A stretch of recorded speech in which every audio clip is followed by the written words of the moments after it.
Welcome back to Profi Plays, and we are picking up again with Shadowdark. So let's go ahead and hop into it. First, I want to check to see exactly what session number it is. I have no good at remembering session numbers. It is session number 23 is what we're doing here. So, remember, we are now currently still in the tunnels of doom. We are trying just to find what we can find, anything in terms of equipment or experience that is going to help us to be more successful in the future. So, of course, it being Shadowdark, the way the rules work is that your experience comes from the treasure you find. So we are really just treasure hunting here in the tunnels of doom.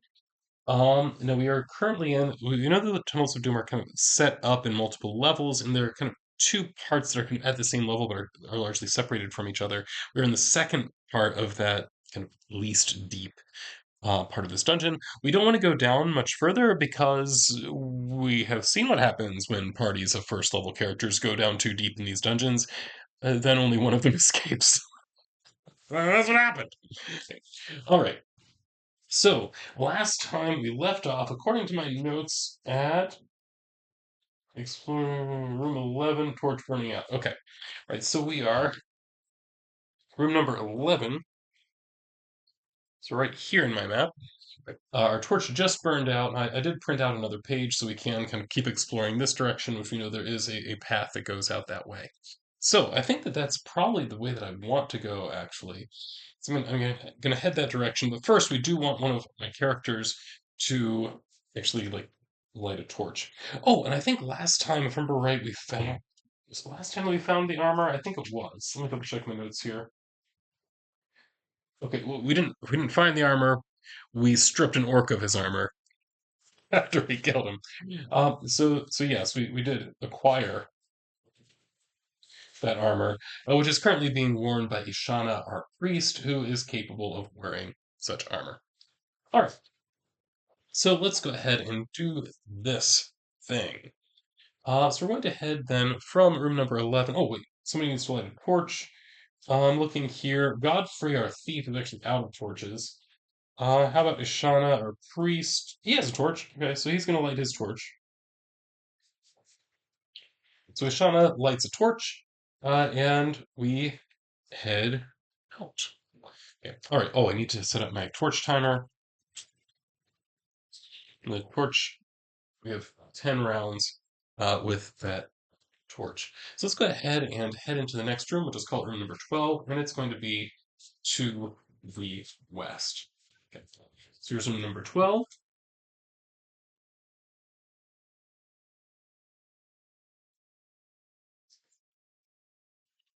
All right, we've got room number 12 here. Now we are going to walk through, as we have before, the dungeon point crawl generator to figure out what is this room like. So first thing, I need links. So the number of links will be determined by a d6. Though this is not red one for one. So let's see. So we rolled a 5. A 5 gives us a total of 3 links. So each of those links will be a direction determined by a d8. Roll out these 3 d8s like so. Oh, they're all separate directions. And they all move south. Oh no, I'm wrong. Okay, so we start north. So it's 1, 2, 3, 4, 5, 6, 7, and 8. So it's not all south. They all move kind of in a westerly direction. It is what we end up with there. Now, we do need to find out what type of links these are. Right, so I'm going to pull out my D12. There we go.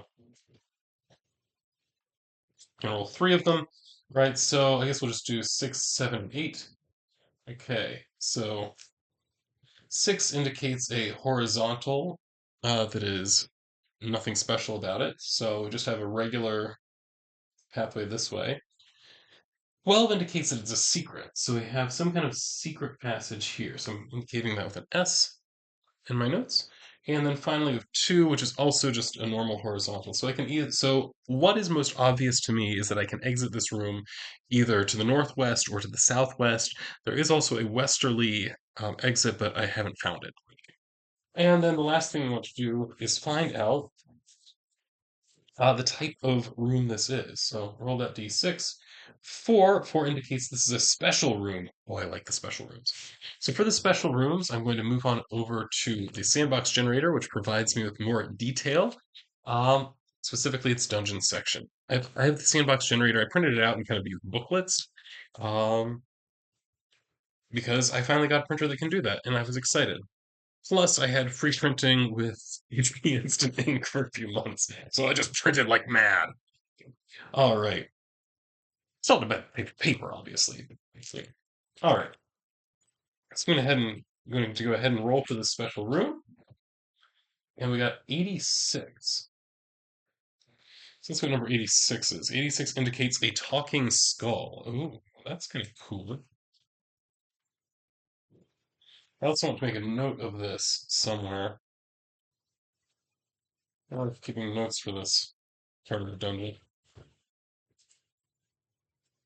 It's very important to stay organized.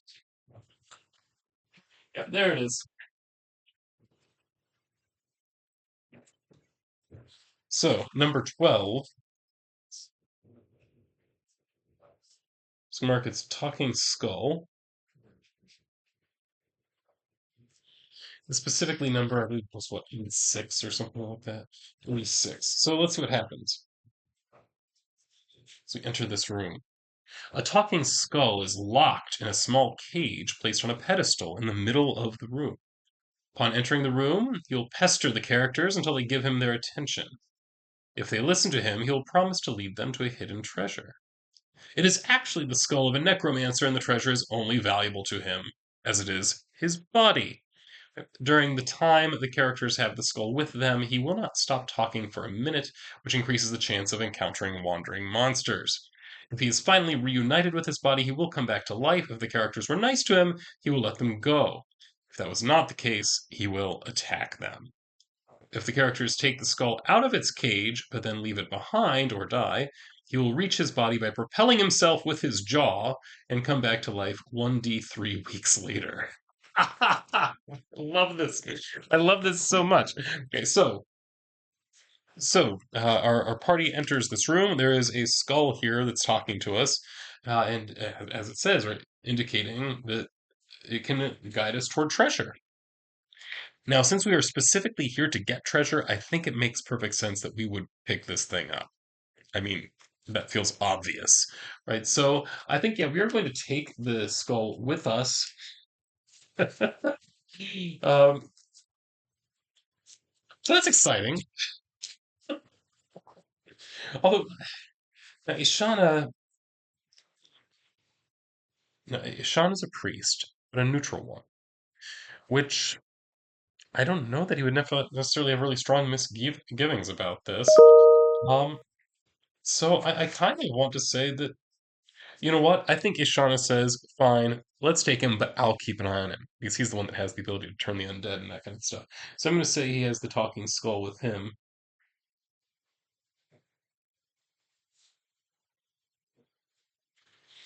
Talking skull is carried by Oshana. Not Oshana, Ishana. Or Ishana. Or I just say Oshana because I'm an American. We schwa vowels all the time. Okay, so Oshana. All right.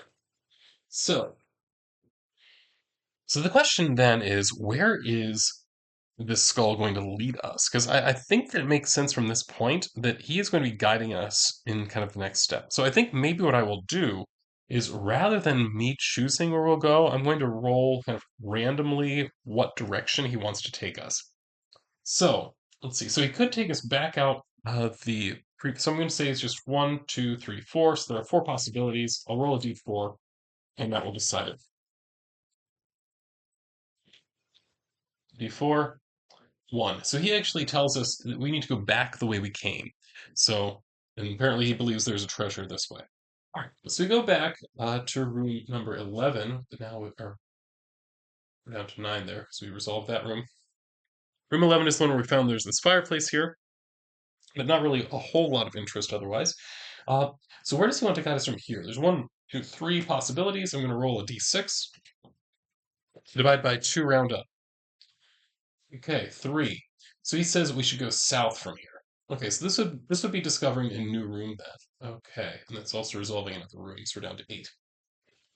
I don't like that it's on the corner because that means I might end up having to get another sheet of paper. Okay. All right. So let's go ahead and write this in here, 13. Because it's on a border, it's actually going to appear on two pages.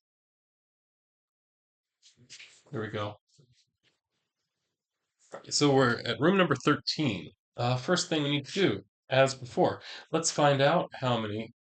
Okay, so four would indicate that there are two exits, I believe. There it is. Okay, so yes, two. So we have two more links. Their directions determined by the eights. Two and four. So it's one, two, three, four. Oh wait, no. It's one, two. So one of them's going this way. Three, four. One's going this way. So that means that, okay, we already know that whatever room is here is actually on a lower level.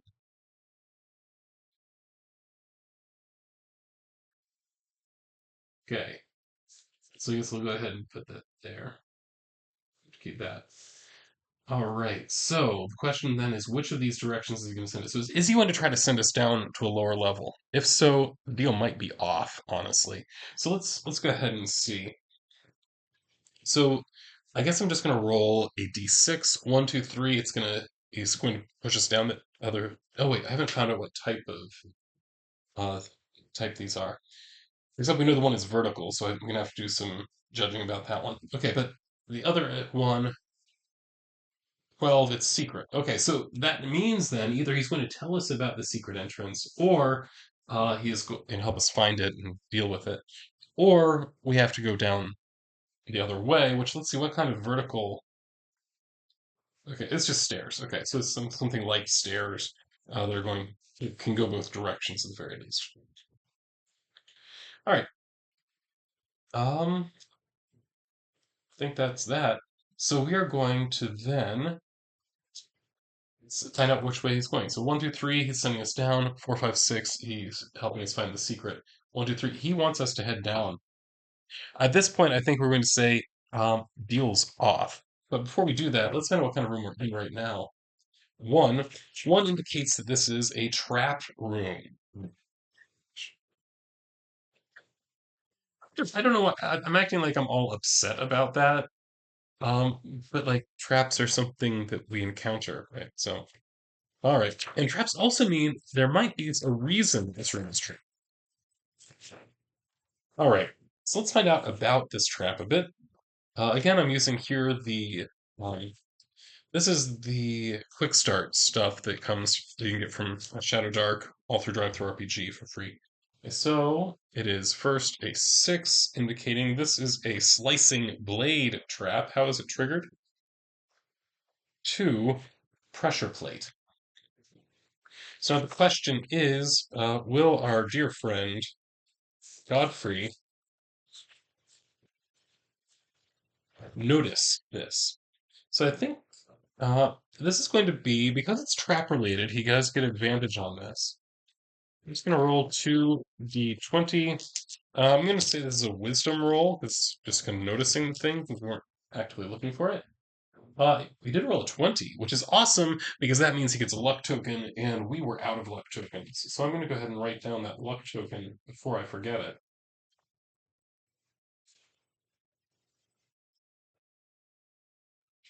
So we're up to one luck token.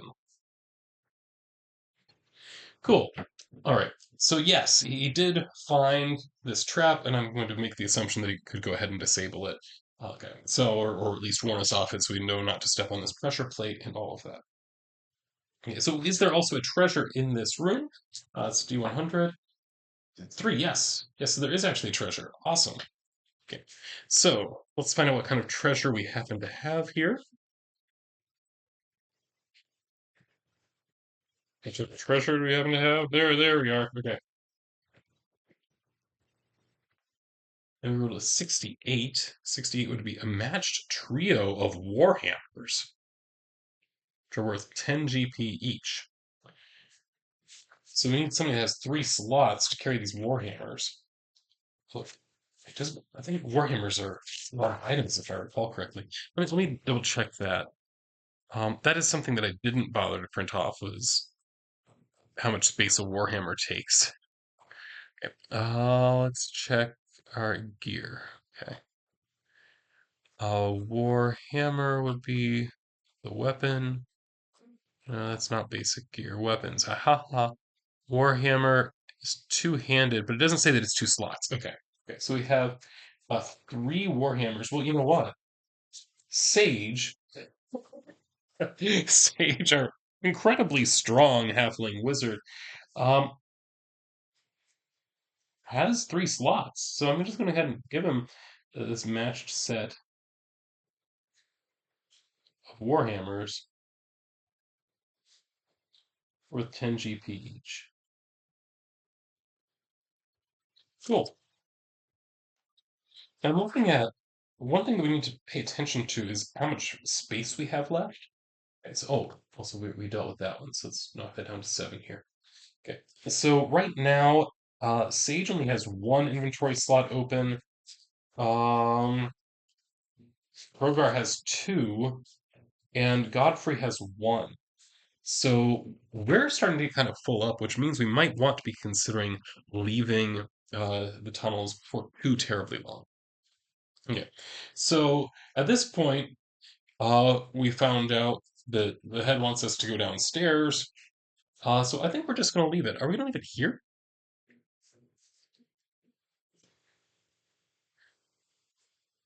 We could, and then just promise that we're going to be back later. Let's say that. Yeah, so that's what we're going to do. And we're going to just leave the head here. I mean, okay, it's a skull. Skull. So we're going to leave the skull here. So, you know what? We're not ready to go down there. But if you wait here, you're not going to be able to do much else. We'll just, we'll be back. We'll be back for you. All right. I assume the skull is not going to be happy with that, most likely. I mean, it may possibly believe us. Let's have Hrogar being our weirdly charismatic um, half-orc fighter. Huh. A +4, that's a 22. Okay, so he's fairly convincing. So at least at the moment, the skull of the necromancer is um satisfied, I suppose. Right. So number 13. This is where there is a swinging blade trap on a pressure plate, and we just left the talking skull here. All right. So that does open up space now. So Ishana no longer has that. Oh, how did I take off the shield? He obviously still has the shield. Talking skull. Remove that from his inventory. So he now has an open slot. Like, that's gonna come back to bite us. All right. So we're going to travel back again. So we go through again room 11 where there's a fireplace, back to room 12 where there's now an empty pedestal where the talking skull was, and then I think we're going to go deeper by going to the northwest because we had this instinct that we want to stay away from the edge of a piece of paper so we don't have to print another one off if we can avoid it. This is one of those, I think I've mentioned before, there's the Watsonian reason for thing, and then there's the Doylean reason. The Doylean reason here is really what matters. So we have room number 14 right here. Okay, given the traveling we had to do, let's say we're down to 6 rounds left on our torch. 14, I'm going to go ahead and roll this one. First number of links.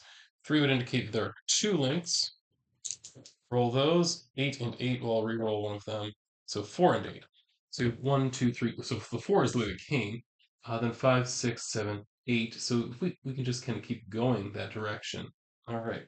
Now, what do we know about this room? Now that we're in here.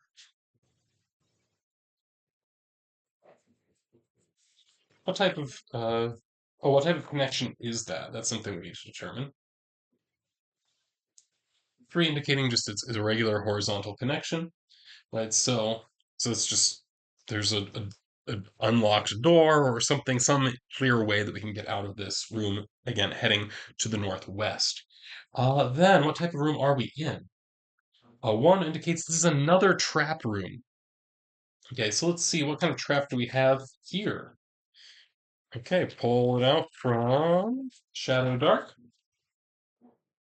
We have number one, so it is a crossbow, triggered by casting a spell. Interesting. So, is there? I mean, I don't see any reason we would necessarily cast a spell in here. Is there treasure? 82. No, there's no treasure. So there's a crossbow trap triggered by a spell.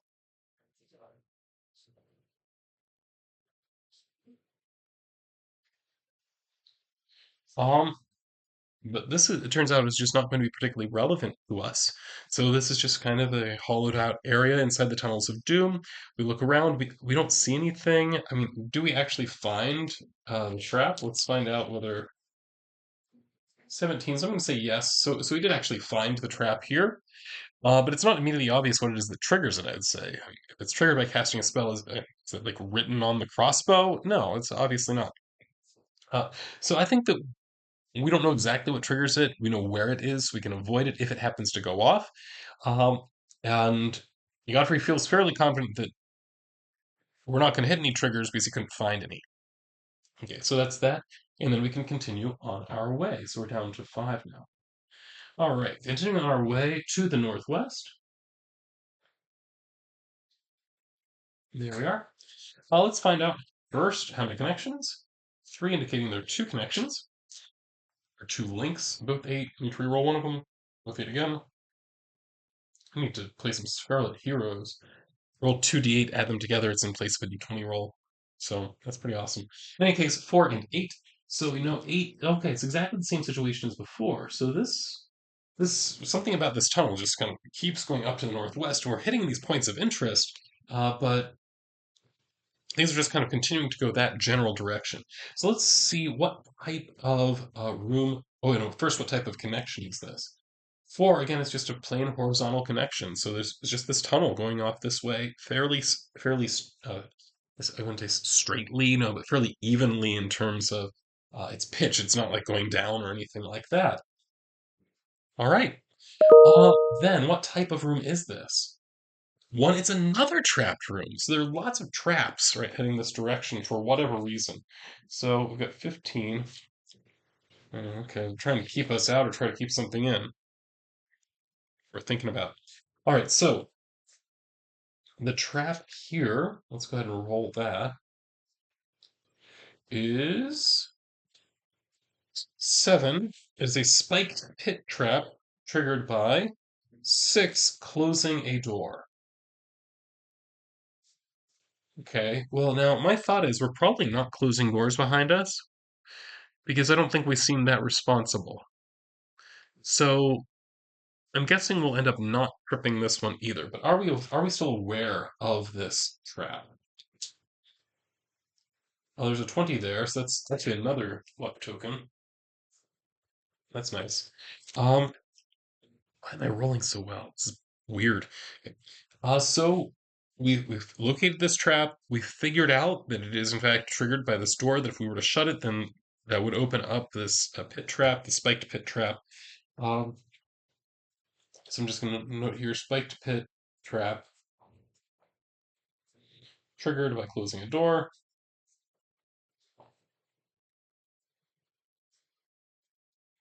All right, and then let's see, do we have any treasure in this room? Again, it's 25. 17, so that's a yes. So what is the treasure in here? We might fill up on treasure here. Be real nice. And then we can head back to city, sell some of the stuff. 90. 90 is a good roll. A potion of invisibility. Oh, that's cool. Which is worth 80 GP. Let's go ahead and who's going to carry it? Oh, let's have Ishana carry the potion.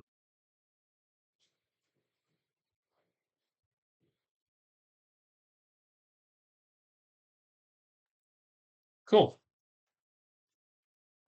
We found that. We can continue on our way. So let's go ahead and do that. We'll head toward number 16, further to the northwest.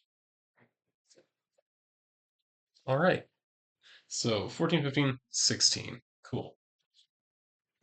Next, then, number of links. Two indicates this, again, just two links, which are okay, changing direction now. So three, so one, two, so three. So there's one heading back to the east, four, five, six, and one heading straight to the west. Okay, so things are looking a little bit different here. What are these links like? The first one, six, would just indicate that it's a horizontal link, and then heading the other direction, another horizontal link. So nothing particularly special as far as that goes. What type of room is this? Three. Three indicates this is a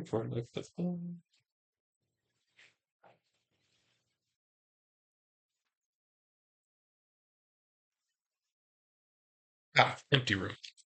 Empty room. What is in the empty room? 57. 57, according to my generator, says mushroom culture. Okay, 16, mushroom culture. Any treasure here? Answer is no. Okay.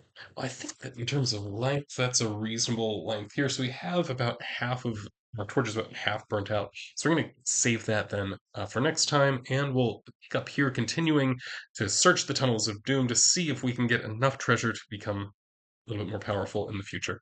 Oh, and I think everybody gets 1 XP for today, and from those Warhammers. And we'll call it there. So, this is Profi signing off.